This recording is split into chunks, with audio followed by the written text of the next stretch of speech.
योऽन्तः प्रविश्य मम वाचमिमां प्रसुप्तां सञ्जीवयत्यखिलशक्तिधरः स्वधाम्नाम् अन्यांश्च हस्तचरण श्रवणत्वगादीन् प्राणान्नमो भगवते पुरुषाय तुभ्यम्। श्रीवीरराघवदयार्द्रकृपावतारम् श्रीजानकीश पदपद्मपरागभृङ्गम् श्रीधरार्य चरणाम्बुजलग्नमौलिम् श्रीदेशिकार्य घनश्यामगुरुं नमामः। भगवान के भक्त अभिमान करते नहीं, और कभी गलती से अभिमान हो जाए तो उसको अपनी गलती मानते हैं और उस अभिमान से दूर होने का प्रयास करते हैं।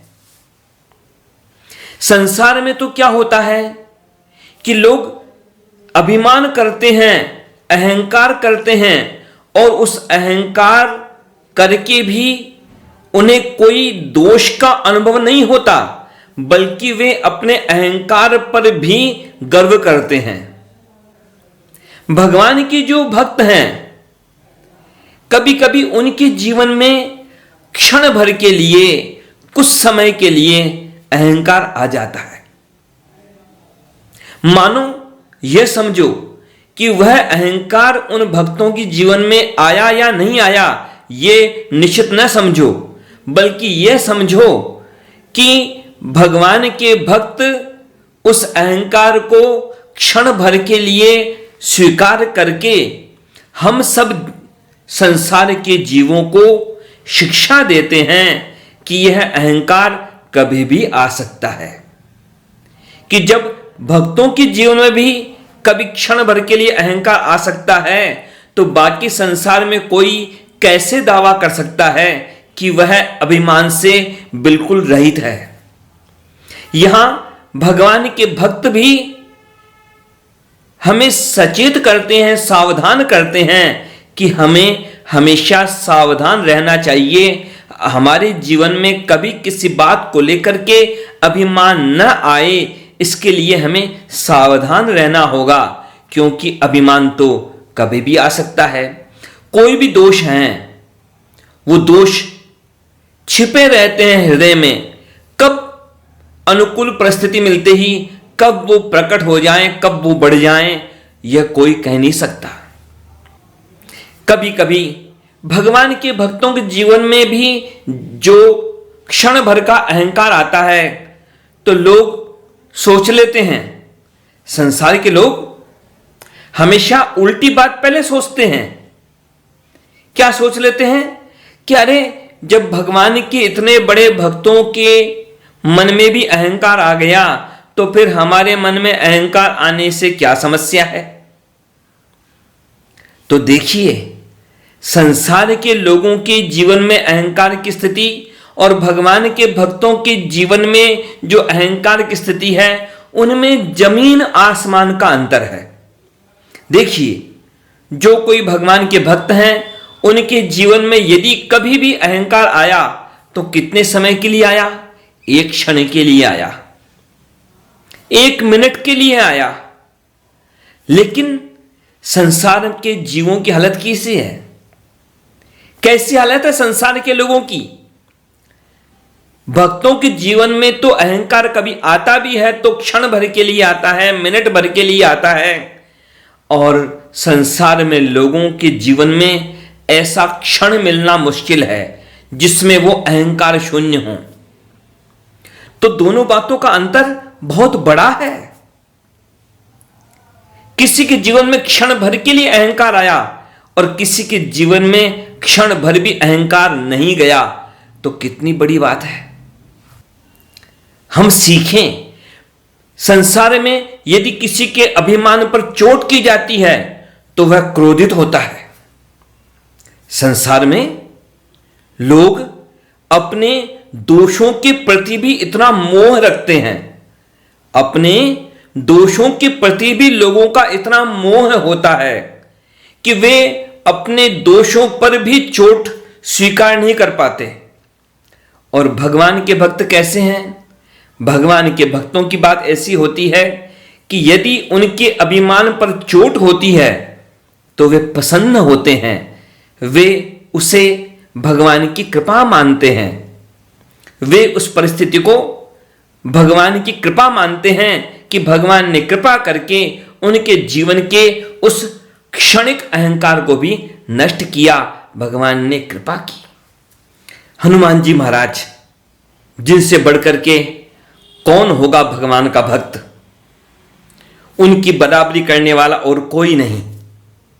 हनुमान जी महाराज जो हमेशा अभिमान रहित रहकर भगवान की सेवा में लगे रहते हैं, जो दूसरों के अभिमान को भी नष्ट करते हैं, उन हनुमान जी महाराज, उनके जीवन में भी ऐसे कुछ प्रसंग मिलते हैं कि जब उनके जीवन में भी क्षणिक अहंकार आ गया, लेकिन उसका परिणाम क्या हुआ? भगवान ने कैसे उनके अहंकार को तोड़ा और उस अहंकार के टूटने पर उन्होंने क्या प्रतिक्रिया की, यह सबसे बड़ी बात है। संसार में यदि किसी के अहंकार को तोड़ा जाता है तो वह क्रोधित होता है, लेकिन हनुमान जी महाराज ने क्या किया?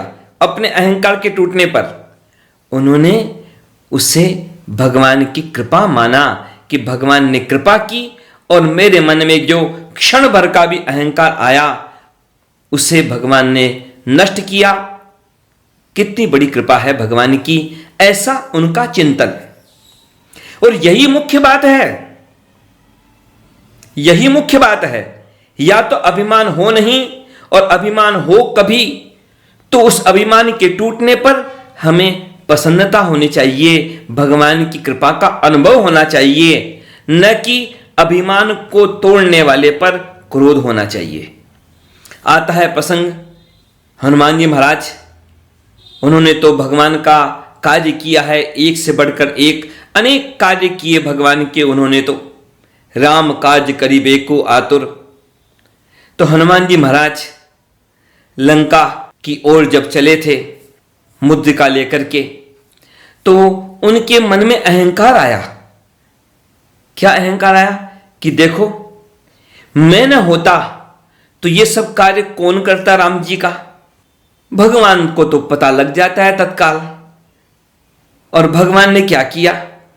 भगवान ने ऐसी लीला की कि वहां पर एक द्वीप दिखाई दिया हनुमान जी महाराज को। द्वीप दिखाई दिया तो उधर हनुमान जी महाराज को प्यास लगी तो वहां उस द्वीप पर उतरे। वहां देखा एक साधु को। साधु से कहा कि मुझे जल पीना है, मैं जरा जल पी के आता हूं, तो ये अंगूठी आप थोड़ी देर के लिए रख लीजिए अपने पास। अब साधु ने कुछ नहीं कहा, केवल संकेत कर दिया अपने कमंडलू की तरफ। तो उस कमंडलू के अंदर हनुमान जी महाराज ने वो भगवान की मुद्रिका उसमें डाल दी। तो मुद्रिका डाल दी और उधर हनुमान जी जल पी करके आए और साधु से कहा कि मुझे वो मुद्रिका वापस दीजिए। साधु ने कमंडलू आगे कर दिया। तो आगे कर दिया तो हनुमान जी महाराज वह जो मुद्रिका थी, अंगूठी थी राम जी की, उस अंगूठी को निकालने के लिए जैसे ही उस कमंडलू में झांका तो क्या देखा कि वहां तो वैसी की वैसी राम नाम से अंकित बहुत सारी उसमें ढेर की ढेर अंगूठियां रखी हैं। हनुमान जी चकित रह गए। पूछ लिया साधु से कि ये इतनी सारी अंगूठियां बिल्कुल एक जैसी, ये सब क्या, ये सब कहां से आई? ये सब मुद्रिका कौन सी है? ये क्या है? अब तो साधु ने कहा, देखो अलग अलग समय में, अलग अलग युगों में बारंबार ये जो सृष्टि बनती है, बार बार भगवान का रामावतार होता है। तो हर बार जब जब रामावतार होता है तब तब हनुमान जी वहाँ सीता जी का पता करने के लिए निकलते हैं, और वे जितनी बार निकलते हैं तो वे यहाँ आते हैं और वे अपनी अंगूठी कार्य होने पर इधर ये अंगूठी यहाँ पर इसमें डाल जाते हैं। हनुमान जी का तो जो मन में आया था अहंकार कि मैं नहीं करता, राम जी का काम तो कौन करता, वह अहंकार नष्ट हो गया कि मैं तो झूठा ही अहंकार कर रहा था। पता नहीं कितनी कितनी बार रामावतार हुआ और कितने कितने उनके भक्त हनुमान जी, उन्होंने कितनी कितनी बार क्या क्या कार्य किया। मैं किस बात का अहंकार कर रहा था। भगवान की कृपा का अनुभव किया उन्होंने कि बड़ी कृपा की भगवान ने, जो मेरे मन में यह जो क्षण भर का अहंकार आया, यह अहंकार भगवान ने दूर करवा दिया। दूसरा प्रसंग आता है रामचरितमानस में ही। रामचरितमानस में जब लक्ष्मण जी को शक्ति लगी, अब लक्ष्मण जी का प्राण बचाना है तो क्या करना है। अब लक्ष्मण जी का प्राण तब बचे कि जब संजीवनी औषधि लाई जाए। अब संजीवनी औषधि लाने के लिए अब जब पहुंचे हनुमान जी महाराज ने तो पर्वत ही उखाड़ लिया, क्योंकि वे परख नहीं पाए कि कौन सी औषधि क्या है, तो पर्वत ही उखाड़ के ले चले।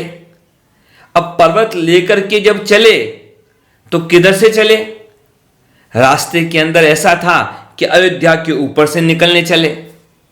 अयोध्या के ऊपर से निकल रहे हैं, उधर भरत जी वे तो अयोध्या नगरी की रक्षा में तत्पर हैं। उन्होंने देखा हनुमान जी महाराज को पर्वत लेकर के जाते हुए, तो उनके मन में भ्रम हुआ। क्या भ्रम हुआ कि यह कोई राक्षस दिखता है और यह पर्वत कहीं अयोध्या के ऊपर न डाल दे। तो भरत जी ने तो बाण चलाया, और बाण भी कैसा, बाण कैसा, बिना नोक का बाण। तो बिना नोक का बाण चलाया हनुमान जी महाराज पर। तो हुआ क्या, हनुमान जी महाराज तो राम जी का नाम लेते लेते वहीं पर नीचे गिर पड़े। बाण की चोट लगी थी तो राम जी का नाम लेते हुए वहां पर गिर पड़े। इधर राम जी का नाम लेते हुए गिर पड़े। अब तो भरत जी महाराज घबराए कि यह तो भगवान का भक्त है और मैंने इस पर बाण चला दिया, इसे राक्षस समझा, यह तो मेरा अपराध हो गया। अब क्या किया, अब तो भरत जी ने भगवान से ही प्रार्थना की कि भगवान यदि आप मेरे अनुकूल हैं, भगवान आप की कृपा मुझ पर है, तो यह वानर तत्काल सारे कष्टों से मुक्त हो जाए, यह स्वस्थ हो जाए। अब तो हनुमान जी महाराज बिल्कुल स्वस्थ हो गए। अब तो हनुमान जी महाराज से जब परिचय पूछा भरत जी ने, तब हनुमान जी महाराज ने संक्षेप में सारी घटना बता दी कि ऐसा युद्ध चल रहा है और लक्ष्मण जी को शक्ति लगी है और उनके प्राण बचाने के लिए यह पर्वत लेकर के मैं जा रहा हूं। भरत जी को भी अपने मन में दुख हुआ कि देखो मैं राम जी का काम तो नहीं कर पाया, बीच में मेरे ही हाथों विघ्न जरूर आ गया। अब भरत जी ने क्या कहा, भरत जी ने कहा हनुमान जी से कि देखो ऐसा करो, इस पर्वत के सहित मेरे इस बाण के ऊपर बैठ जाओ, मैं इस बाण को चलाता हूं और इस बाण के द्वारा मैं वहां पहुंचा दूंगा जहां राम जी विराजमान हैं, वहीं पर पहुंचा दूंगा इस बाण से। अब तो वापस हनुमान जी महाराज के मन में एक क्षण का अहंकार हुआ कि अरे मैं इनके बाण के ऊपर बैठूं पर्वत के साथ में और ये बाण कैसे चला पाएंगे। लेकिन तत्काल भगवान की कृपा को स्मरण किया और भगवान का स्मरण करते ही तो अहंकार कहां, कि नहीं, भगवान तो कुछ भी कर सकते हैं, ये भगवान के भाई, तत्काल उस अहंकार को त्याग दिया। और जब पहुंचे राम जी के पास में हनुमान जी महाराज, तो क्या कहा, भगवान आपको जरूरत नहीं थी कि मैं संजीवनी बटी लेकर के आता, आप तो ऐसे भी रक्षा कर सकते थे लक्ष्मण जी की। मानो आपको तो मेरे अहंकार को नष्ट करना था, इसलिए आपने लीला की कि मुझे वहां पर पर्वत सहित संजीवनी वटी लाने के लिए मुझे भेज दिया। और आपने दिखा दिया कि आपके भाई भरत जी, वे तो उनके तो बिना फणके बाण से चोट लगने पर मैं तो गिर पड़ा था, और वे तो ऐसे सामर्थ्यवान कि अपने बाण के ऊपर बैठा करके मुझे यहां पहुंचा रहे थे। मैं झूठा ही अहंकार करने चला था कि पर्वत को मैं उठा रहा हूं, पर्वत को मैं ला रहा हूं, लेकिन भगवान जान गया मैं कि यह पर्वत तो आपके सामर्थ्य से आया, क्योंकि भरत जी ने जब बाण मारा तो मैं गिरा, पर्वत नहीं गिरा। पर्वत तो वैसा का वैसा आकाश में ही रहा, पर्वत नहीं गिरा, मैं ही गिरा। मानो आपने भरत जी के हाथों मेरे अहंकार को गिरा दिया। भगवान कितनी बड़ी कृपा की आपने इस लीला के द्वारा। तो ऐसा चिंतन होना चाहिए हमारा। महत्वपूर्ण यह नहीं है कि घटना क्या हुई, महत्वपूर्ण यह नहीं है कि परिस्थिति क्या थी, महत्वपूर्ण यह है कि उसकी प्रतिक्रिया क्या है हमारे मन में। संसार में यदि किसी का अहंकार टूटता है तो वह क्रोधित होता है, झुंझलाता है, दूसरों पर गुस्सा करता है, दूसरों को नीचा दिखाने की कोशिश करता है। जो उसके अहंकार को तोड़ता है उसे अपना वैरी मानता है, शत्रु मानता है। लेकिन जो भगवान के सच्चे भक्त हैं, जैसे हनुमान जी महाराज, तो उन्होंने तो अपने अहंकार के टूटने पर उससे भगवान की कृपा माना। भगवान ने अपनी वाणी से एक शब्द नहीं कहा, और बिना कुछ कहे हनुमान जी के मन में आए हुए एक क्षण के अहंकार को भी हनुमान जी महाराज के उस अहंकार को राम जी ने दूर कर दिया। तो हम सीखें, हनुमान जी महाराज से हम सीखें कि हनुमान जी महाराज हमेशा अभिमान से दूर रहते हैं, और कभी कोई क्षण भर के लिए भी अहंकार आ गया तो उस अहंकार के टूटने पर भी बड़े प्रसन्न होते हैं। हमारे जीवन में भी ऐसी भावना हो, हम भी ऐसे बने, हम भी भगवान से यह प्रार्थना करें निरंतर कि भगवान या तो हमारे मन में कभी अभिमान आए ही नहीं, और कभी आए भी तो भगवान आप कृपा करके उस अभिमान को नष्ट कर देवें। भगवान आप अभिमान को हमसे दूर रखेंगे, तभी तो हम भगवान आपके श्री चरणों की प्राप्ति के योग्य बन पाएंगे। तो हम हमेशा हमेशा हनुमान जी की तरह अपने मन को, अपने जीवन को अभिमान शून्य बना करके भगवान के दास बने रहें। हमारे मन में हमेशा हमेशा अहंकार रहित रहकर भगवान की सेवा करने का लक्ष्य रहे। भगवान की श्री चरणों में यही प्रार्थना है कि हम सब हमेशा अभिमान रहित रहकर भगवान की कृपा के योग्य बने।